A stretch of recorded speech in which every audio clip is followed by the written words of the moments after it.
Εγώ έτσι όμως θεωρώ τα πράγματα, παιδιά. Βρισκόμαστε μπροστά από ένα κρεμό και μαχόμαστε να πέσουμε μέσα. Εδώ το ελληνικό. Θέλεις τις δημοσκοπήσεις που μάχονται να βγάλουν το φασουσίρο το 4 ευρώ.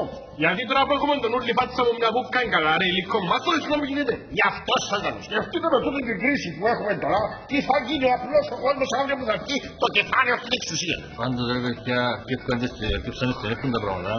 Και θα στενέψουν ακόμα παραπάνω αγαπημένα μου αμπάλατα χωραϊτούκια.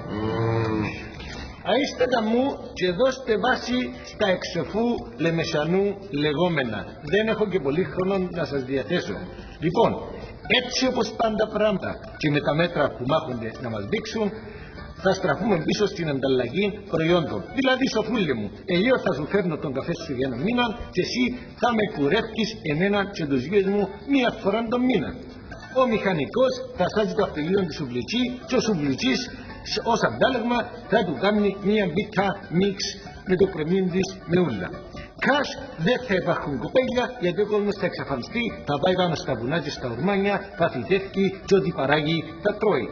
Φόροι, ΦΠΑ και ξέρω εγώ κουβέντες δεν θα υπάρχουν και έτσι το κράτος θα καταρρεύσει και θα πάμε 100 χρόνια πίσω. Αυτά εκ του Λιμεσανού δωρεάν τροφή διασκέψη. Έχετε για αμπάλατα χωρετούκια ΑΕΛ λαός πρωτάθλημα ΛΑ. Καλά που να είναι ο Πύλος. Πυλός, πελάνε και στα όρια. Ρε.